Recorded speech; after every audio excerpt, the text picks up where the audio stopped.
Hola, bienvenidos a mi canal de Acerianastaire y os traigo el capítulo 2 de Sortilegios de Conciencia. Siento espaciar tanto estos podcasts, pero la vida, estudios, trabajo han impedido un poquito que pueda sacar tiempo para este proyecto, pero eso no quiere decir para nada que lo esté dejando de lado. Simplemente requiere más trabajo que otro tipo de contenido que subo al canal y pues por desgracia no lo puedo hacer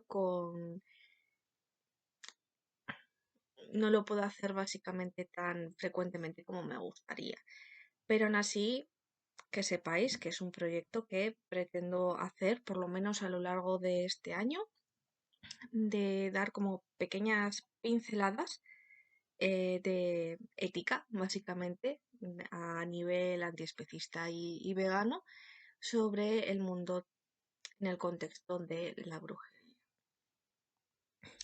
Y bueno, vamos a hablar de un par de cosillas que me parecen importantes dentro del camino de la bruja vegana, que es el capítulo que nos corresponde, como para abrir un poquito la mente a estas personitas que se meten dentro de la brujería pero que tienen ya una conciencia vegana detrás y que no se vean demasiado influenciadas por ciertos aspectos especistas que hay del mundo de la brujería y no se pierda el norte.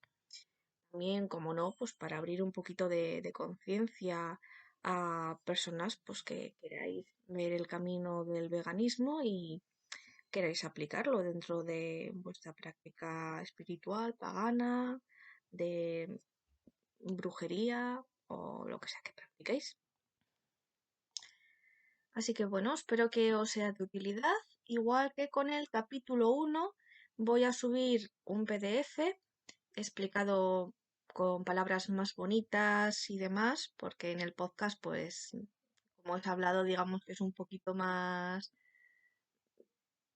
bacano, como yo, y allí pues estará muchísimo mejor escrito y lo tendréis para descargar en la grupal de Brujas Veganas. Os dejaré el lugar de la grupal de Facebook en donde podéis descargar este PDF, lo dejaré exclusivo para esta grupal, para incentivar que crezca un poquillo los miembros que hay y darle un poquito de vida a ese grupo dándole un contenido exclusivo.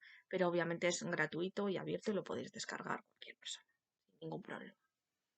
Lo podéis difundir, utilizar, lo que queráis, porque esto es para divulgación de activismo dentro del mundo espiritual brujeril, así que sin ningún problema utilizarlo siempre y cuando sirva para concienciar mentes y que no se maten animales, ni se utilicen, ni ya sabemos, cositas veganas.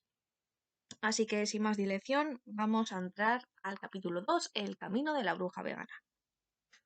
En cualquier camino espiritual, la ética juega un papel esencial, independientemente de nuestras creencias preestablecidas.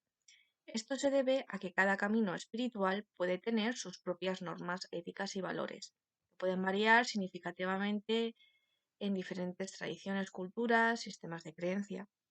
Estas éticas pueden ser tanto acordes o no a nuestras creencias personales, es decir, pueden estar dentro de nuestro pensamiento vegano antiespecista o ser todo lo contrario. Por lo cual, en contraposición con un practicante que no sea vegano o que no tenga unas directrices éticas previas, las brujas veganas pues no vamos a tolerar cualquier camino espiritual, porque siempre vamos a partir de una postura activista y antiespecista. Y esto implica desafiar normas establecidas que perturban la explotación animal y abogan por la igualdad y la justicia de todos los seres vivos.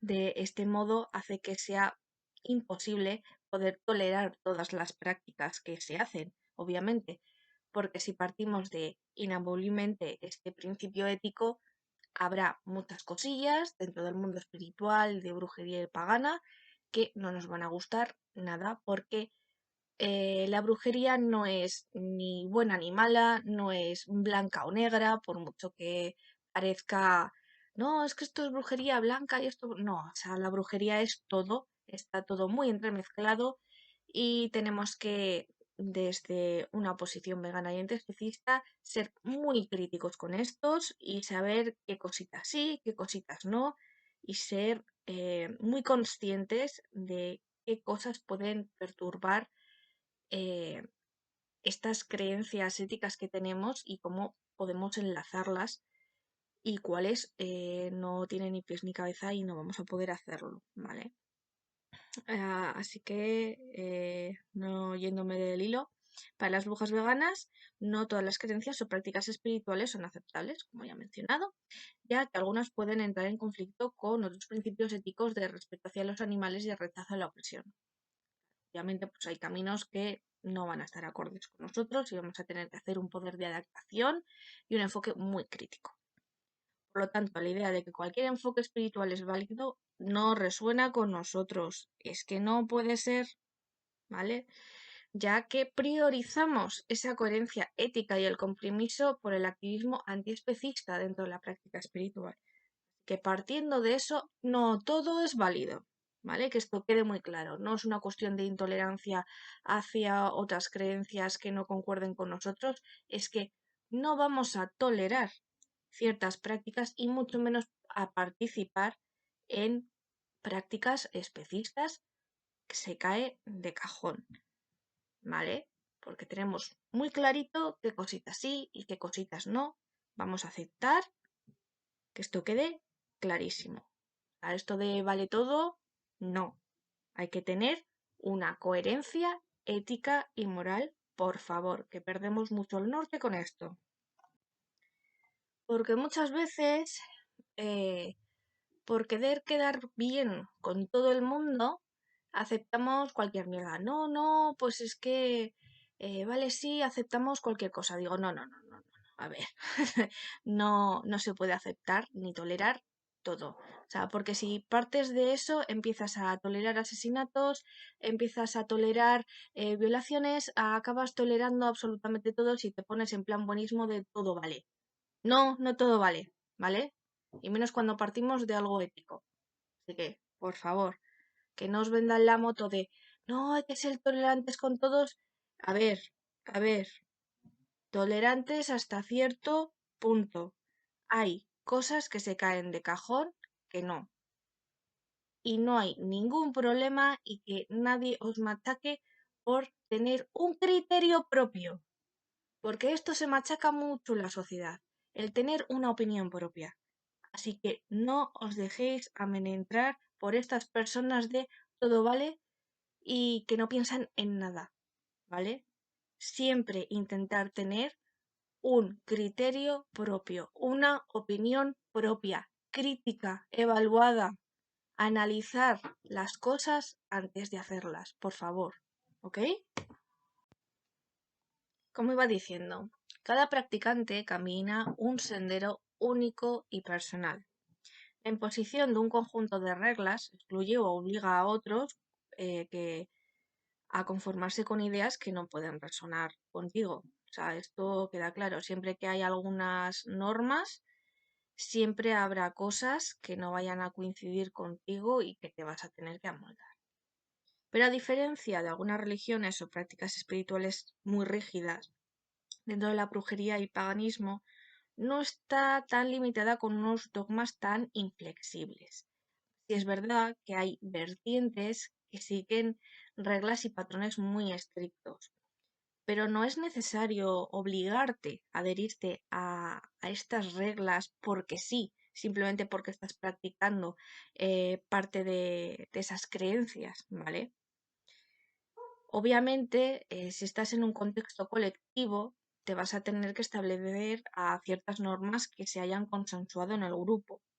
Pero cuando estamos hablando de una práctica personal y solitaria, no metas en cajón ideas y cosas que no resuenen contigo, por favor. Criterio propio. Siempre hay que mirar todo desde una perspectiva crítica y pensar las cosas. No debemos, no debemos dejarnos llevar eh, por la facilidad de que está todo hecho y voy a seguir este cuadrito de normas que me dice X vertiente espiritual que me encanta y me mola. No, parte siempre desde un criterio muy crítico, sobre todo siendo vegano es muy importante porque hasta la vertiente más espiritual que parece la más blanca y más bonita y más buenista, que sí, amor al mundo y no sé qué, tiene un especismo por ahí metido ¡ah! Que flipas. Así que siempre mucha crítica en todo lo que hagáis, por favor. Obviamente, dentro de un contexto colectivo están esas normas que tienes que seguir, pero aún así, si quieres practicar de manera colectiva, es importante, ¿no? Forzar a estos grupos a que tengan a una opción vegana eh, para poder también practicar en grupo si uno quiere. Pero claro, habrá vertientes tan especistas que es que aunque nos hagan un hueco, es que no tiene sentido estar ahí, ¿vale? Es decir, que si tú vas a un retiro espiritual o en tu coven te dan una opción de comida vegana o tal y cual, ¿vale? Si luego lo que va siendo la práctica mágica o las tradiciones o el ritual que se va a hacer incluye sacrificios de animales, es como, ¿qué haces ahí? ¿Qué haces ahí, alma de cántaro? No, o sea, importante discernir esto. Hay espacios en los que no deberías estar ahí porque no vas a estar cómodo, porque no va a estar en sintonía contigo y en el mundo espiritual, pues es que estar en un grupo que no está en sintonía con tus creencias,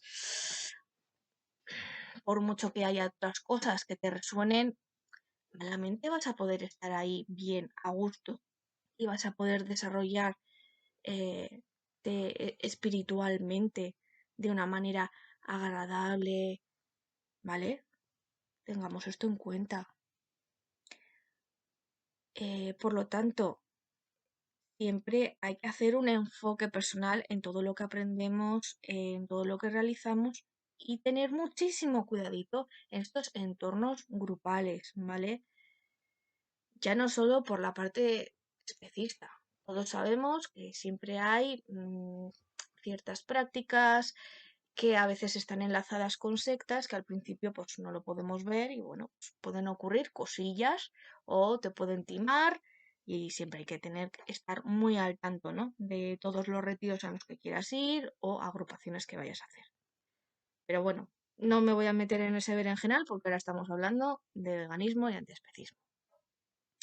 La brujería antiespecista busca fomentar transformaciones y promover la armonización personal con la energía de la naturaleza, reconociendo que todas las formas de vida son iguales, dignas y merecedoras de respeto. Y esto no lo tenemos que olvidar nunca. Todos son considerados como parte sagrada de la naturaleza y merecen ser tratados con el mismo respeto con el que se brinda a la tierra misma. Se trata de explorar y desarrollar la conexión personal con lo espiritual y lo natural.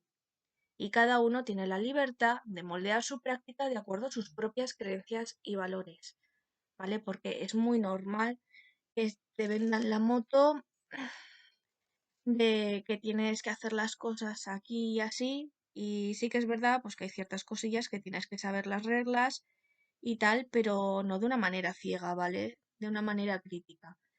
Porque te vas a encontrar con ciertas recetas, ciertas prácticas que van a tener especismo en sí. Entonces es muy importante saber por qué se hace esto. ¿Por qué en Ostara, por ejemplo, se utilizan huevos? Por ejemplo. Claro, si tú no analizas que el huevo es una representación de la fertilidad, pues tú no puedes entender ni vas a poder hacer una adaptación. No vas a llegar a la conclusión de que puedes sustituir ese huevo pues, por una nuez, por ejemplo, porque la semilla interior también va a germinar y también puede tener una relación con la fertilidad, aunque luego tenga otras connotaciones diferentes al huevo. Me explico, ¿no? Siempre hay que ser crítico y también ver el por qué se hacen las cosas. Con esto, pues con cualquier cosa. Menciono Stara, pues porque va a ser dentro de poquillo. Y está lo de los huevos muy presentes. Y todo se puede adaptar, amigos míos, todo. Siempre y cuando sepas el por qué se hacen las cosas. ¿Vale? No es cuestión de hacer adaptaciones a lo loco, sino con un criterio y sabiendo por qué se hacen las cosas y qué cosas tienen qué simbolismos y al adaptarlo, qué es lo que estamos cambiando. Muy importante. He puesto el ejemplo de Ostara con los huevos, pero a ver si ahora me vais a poner todos en el altar de Ostara a nueces. No, no es no es el plan. Y me refiero a el uso de semillas, porque también pues tiene una tendencia a la fertilidad y tiene esa connotación. No tiene por qué ser una nuez, ¿vale? O sea, lo he puesto porque tiene como una forma similar, pero podéis utilizar también semillas, por ejemplo, para Ostara. Pero bueno, no me voy a meter en eso. De correspondencias ya hablaremos en el futuro. Ahora vamos a lo que vamos. La bruja vegana está profundamente arraigada a la realidad de su entorno. Comprendemos la influencia del ser humano y el impacto negativo que tiene el entorno que nos rodea. Trabajar en armonía con la naturaleza implica que cualquier acción en contra de esta armonía resulta contraproducente. Por ende, evitar causar daño a otras formas de vida es vital para nuestra práctica. La conciencia de esta interconexión innegable impulsa a actuar de manera empática y respeto hacia todas las criaturas. Y sí que es verdad pues, que cuando eres vegano de una conciencia más antiespecista, como tiene que ser, porque si no, no eres vegano, eh, obviamente siempre vas a querer actuar de una manera con mucho respeto, sobre todo siendo bruja verde, pues siempre vas a querer conectar con la naturaleza de una manera recíproca, sin alterar el medio, etcétera, etcétera. Pero es importante comprender la responsabilidad que tenemos con el medio. Es decir, es responsabilidad nuestra adquirir el conocimiento necesario para evitar acciones que, con toda la buena intención del mundo, no solamente no está ayudando al medio, sino que lo está perjudicando, lo está alterando y haciendo cosas mal para el entorno. Por puro desconocimiento, sí, porque obviamente tú lo puedes hacer con la mejor de las intenciones, pero es que es importante tener como esta conciencia de la necesidad de tener el conocimiento para que este tipo de acciones no se hagan. No fustigarse por haber cometido un error en el pasado, sino aprender de él y no volver a cometerlo, ¿vale? A eso me refiero. Es verdaderamente desafiante sintonizar con el susurro de la naturaleza cuando estamos inmersos en el bullicio de la vida urbana y nos dejamos llevar por la comodidad de nuestra rutina. Obviamente, si siempre estás en tu día a día, si no conectas con la naturaleza, si no entiendes los ciclos de esta, vas a perturbarla, pues ya sea comprando cosas fuera de temporada que perjudiquen a nivel un poco más global y ambiental. Mm, A esto me refiero, pues yo qué sé, cultivo sostenible, ecológico, etcétera. O bueno, que me estoy yendo por los cerros de Úbeda, pero me refiero que es más difícil entender el por qué estas cosas están bien o están mal, o entender también como la gravedad que tienen las consecuencias de tus actos de consumo, ¿no? Como el tú comprar algo en el supermercado que te puede parecer lo más inocente del mundo, lo más rutinario del mundo, lo que hay detrás, lo que estás apoyando, que tú cuando compras carne estás apoyando una serie de cosas y estás apoyando que esto siga, continúe, existan los mataderos con toda la crueldad que hay detrás. Es decir, que un acto que pueda parecer puramente inocente, al estar desconectado de la naturaleza, no ves todo lo que hay detrás. Así que acercarnos a bosques y campos nos puede abrir a conectarnos con estas energías y entender mucho mejor cómo funciona el mundo vegetal con sus ciclos y también el mundo animal. Y bueno, la sobreexplotación ya sabemos lo malo que es. Así que tener una recolección consciente de los recursos es muy importante para minimizar este impacto que podamos tener en el entorno, ¿vale? Tampoco me quiero meter aquí en ecologismo y demás, pero entendéis el punto. Es crucial considerar nuestra interacción con el medio ambiente a medida que avanzamos. Esto implica dejar lo mínimo posible a nuestro paso y evitar añadir basura en el entorno. Es esencial abstenerse de dejar alimentos que puedan resultar perjudiciales para los animales y el entorno, porque puede parecer muy obvio, pero si no entiendes los ciclos naturales, no entiendes la dieta y hábitos de la fauna autóctona de la zona donde estés practicando y tampoco entiendes qué son las especies invasoras y cómo repercuten en el medio, porque estos no son conocimientos de cultura general, algunas cosillas sí, pero muchísimas otras no, vas a perjudicar mucho a tu medio. Así que es importante educarnos en estos aspectos para poder minimizar este impacto, para minimizar este impacto y poder fomentar una cohesión armoniosa con todos los seres vivos de tu entorno, ¿vale? Tratar el mundo natural con respeto significa no causar daño ni abusar de este. Esta reciprocidad se refleja en el respeto mutuo, en esta interacción.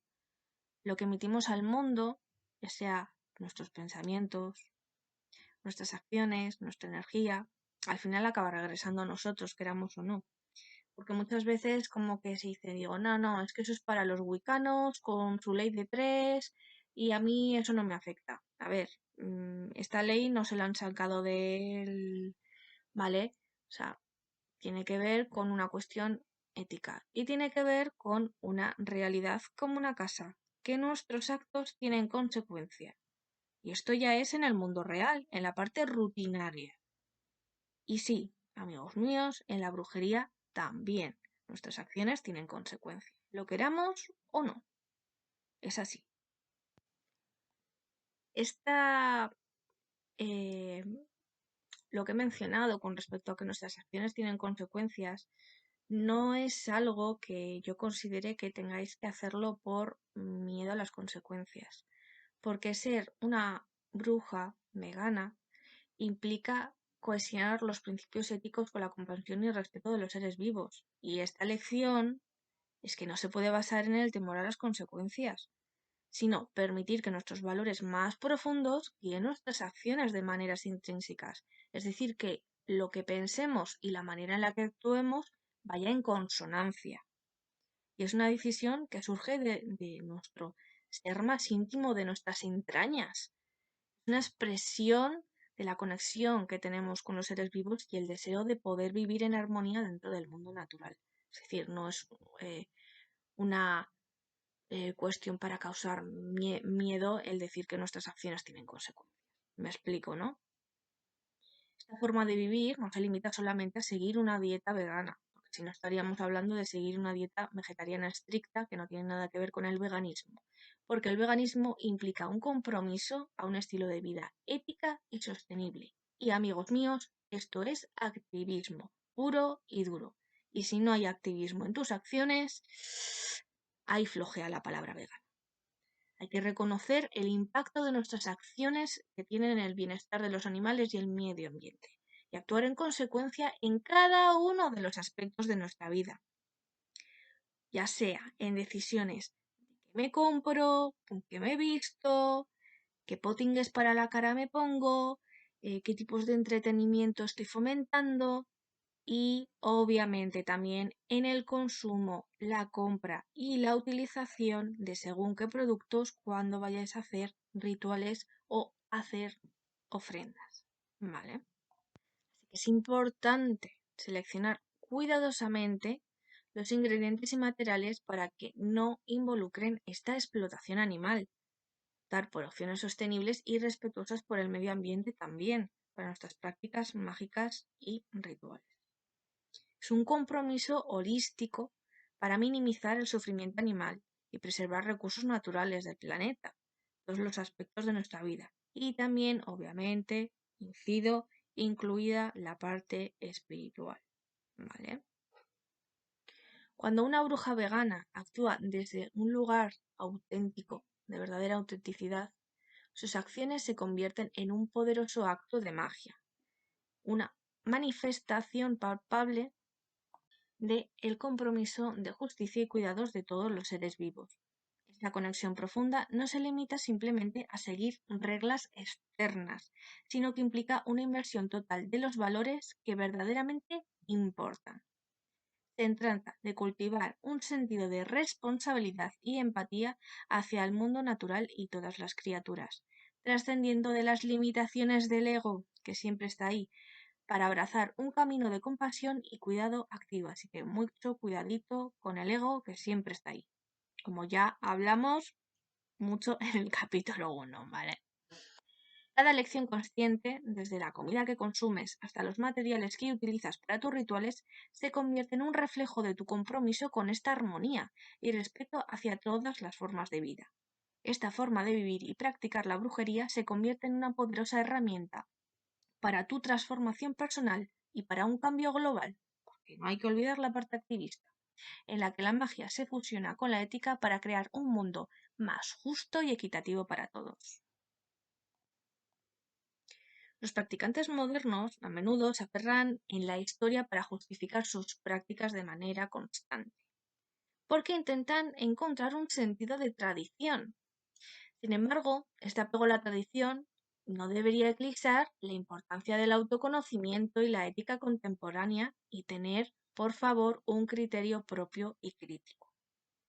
Y este es un dilema con el que nos encontramos de manera constante en el camino de la brujería, cuando obviamente quieres establecer una visión vegana y antiespecista, que hay muchísimo especismo dentro de la brujería y en el paganismo también, la verdad. Es comprensible observar las influencias del pasado en las prácticas actuales, pero cada bruja vegana forja su propio camino. No hay necesidad de iniciación ni adherirse a un conjunto rígido de normas, como ya hemos dicho antes. Vivir el camino antiespecista es una manifestación genuina y personal de una luz interior de cada bruja vegana. Aquellas que se aferran ciegamente a las enseñanzas históricas, rechazando cualquier tipo de adaptación que tenga que ver con éticas actuales, están limitando su propio crecimiento y comprensión del mundo que les rodea. Están desconectados del mundo actual. Por lo que incluso en la antigüedad hay que acordarse que también se realizaron modificaciones para estos cambios éticos. O sea, no podemos olvidar, por ejemplo, que las figuras antropomorfas muy claramente y en muchos casos, por no decir casi todos, fue la sustitución que se hizo para no hacer sacrificios humanos, porque hubo un cambio de ética. Ya se hacía en la antigüedad. Si tanto queremos hacer reforzar nuestras acciones con un ejemplo de tradición, que sepamos que en la antigüedad también se hacían estas cositas, también se cambiaban cosas cuando había ya prácticas que no eran éticas, ¿vale? Y no por eso va a ser menos poderoso. Así que la excusa de que siempre se ha hecho así, de verdad, no es una justificación para realizarlo en la actualidad. Por favor, un poquito de criterio propio. El surgimiento de la brujería y el paganismo ha sido notable en los últimos tiempos. Un crecimiento número de personas que se sienten atraídas por la conexión de lo ancestral y la espiritualidad ligada a la naturaleza, a los ancestros, tal y cual. Sin embargo, esta tendencia también ha traído consigo una inclinación hacia una recreación fiel de prácticas antiguas, así como un romanticismo de la figura de la bruja. Acabar de entender muy bien de qué va la cosa. Este fenómeno se encuentra su raíz en una fascinación de la nostalgia del pasado. Idealizar épocas pasadas que pueden estar influenciadas por sesgos cognitivos, es decir, por errores que crea nuestra mente.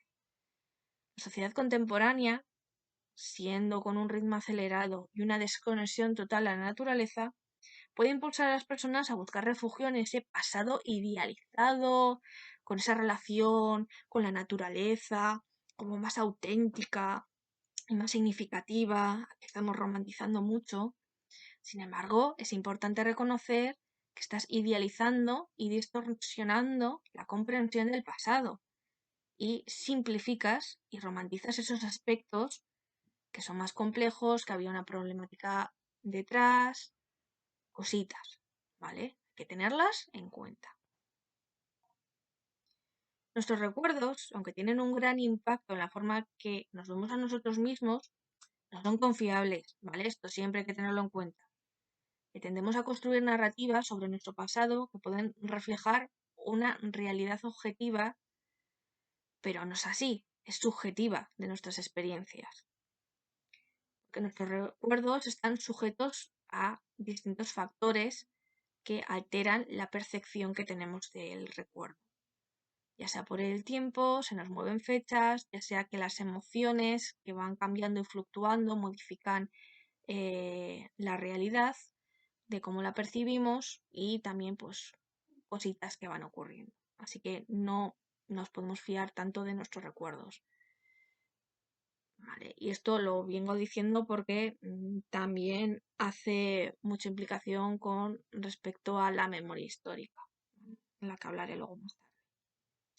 La nostalgia es una esencia, es muy paradójico, puede ser bueno o malo. Y aunque originalmente pues es como un anhelo al hogar, a la familia, a eventos de tu infancia, del pasado, de un tiempo mejor, supuestamente, porque luego te pones a pensar y no lo era tanto. Sin embargo, esta nostalgia, ¿vale? Es selectiva, está muy sesgada, tiene muchos errores, porque, claro, es que se implican emociones. Y cuando estamos hablando de esta nostalgia histórica, que ya son tiempos que ni siquiera hemos vivido, pues no te puedes imaginar la cantidad de errores que podemos cometer. Al recordar el pasado tendremos a enfocarnos a aspectos positivos y reconfortantes, mientras que dejamos de lado o minimizamos esos momentos difíciles o dolorosos. Esto distorsiona nuestra percepción del pasado y nos lleva a idealizar ciertas épocas o situaciones. Ignoramos las complejidades y las dificultades que se formaron a partir de ellas, ¿vale? El contexto por el que se creó. Es importante reconocer esta tendencia y mantener una actitud muy crítica y reflexiva sobre estos recuerdos tan nostálgicos que podamos tener, ¿vale? Para evitar esa visión tan simplista y que se aleja muchísimo de la realidad del pasado. Es importante distinguir una nostalgia reflexiva de una nostalgia restaurativa. La diferencia radica en que la nostalgia reflexiva implica una mirada equilibrada hacia el pasado, reconociendo los aspectos positivos y negativos de esta. Esta forma de nostalgia nos permite aprender de la historia, valorar las lecciones aprendidas y considerarlas cómo poder aplicarlas al presente, viendo los errores que hayan podido cometer nuestros antepasados, ¿ok? Por otro lado, la nostalgia restaurativa tiende a idealizar una época pasada. Se enfoca únicamente en los aspectos positivos y pasa de largo los desafíos, problemas que pudieran haber estado por el camino. Es una visión muy sesgada con muchos errores del pasado que puede llevar a adoptar prácticas sin tener un criterio crítico adecuado, ya que es una percepción simplista y poco fundamentada en cómo vivían en tiempos antiguos. Es decir, la popular frase antes se vivía mejor refleja esta nostalgia restaurativa y puede llevar a una interpretación errónea del pasado, sin considerar adecuadamente los contextos históricos, sociales y culturales que están detrás. Es importante cultivar una actitud reflexiva hacia el pasado, reconociendo lo bueno y lo malo, para poder aplicar lecciones significativas en el presente y construir un futuro más informado y equitativo. Es decir, aprender del pasado, no cometer los mismos errores del pasado. Espero que quede claro este concepto. La nostalgia histórica, en particular en vertientes reconstruccionistas, puede ser un problema cuando se utiliza para idealizar un pasado imaginario y se omiten realidades menos favorables de esta época. Este tipo de nostalgia puede perturbar mitos, estereotipos sobre el pasado, lo que afecta a la comprensión precisa de la historia y el porqué de ciertas tradiciones paganas. Es importante mantener la perspectiva crítica y reflexionar sobre el pasado de manera activa, que reconocer tanto los aspectos positivos como los fallos que se hayan podido hacer a lo largo de la historia, para evitar distorsionar esta visión. Así que siempre hay que mantener un sentido crítico al examinar el pasado colectivo y no caer en la trampa de idealizar estas épocas, lo recargo yo una y otra vez porque siempre estamos con lo mismo, porque no son tan idílicas como parece que son. La nostalgia puede servir como una herramienta para afrontar tiempos difíciles y consolarnos en el pasado, pero también es importante reconocer las limitaciones y no permitir que distorsione nuestra historia ni que justifique lo pasado o lo presente que se pueda realizar. En conclusión, reflexionar sobre el pasado, ya sea en la brujería o en la reconstrucción de tradiciones paganas, nos enseña la importancia de mantener una visión crítica y equilibrada. La nostalgia y la idealización pueden distorsionar nuestra comprensión de la historia y afectar nuestras decisiones en el presente. Mucho cuidadito con la brujería popular y de hacer las cosas tal cual como dice el librito. Es fundamental reconocer tanto los aspectos positivos como los desafíos que se tuvieron en el pasado para construir un futuro más informado y auténtico. Al hacerlo, podemos nutrir de esta conexión más profunda con nuestras tradiciones y avanzar a una sociedad más inclusiva y consciente de su legado cultural. En conclusión, es crucial incorporar una perspectiva crítica del pasado, junto con unos valores éticos contemporáneos. Y, por supuesto, siguiendo el camino de la bruja vegana, que no lo olvidamos, incluir valores antiespecistas. Espero que os haya gustado este podcast. Ya estoy trabajando en el siguiente, pero no sé si lo conseguiré terminar y grabar y bueno, no lo sé. No sé cuándo veréis el capítulo 3. Pero también cuenta muy bien y yo creo que también os gustará. Así que gracias por escucharme hasta aquí y nos vemos en el siguiente podcast o el siguiente vídeo de mi canal. Muchas gracias por oírme y recordar que ese PDF lo tenéis en la grupal de Facebook de Brujas Veganas. Adiós.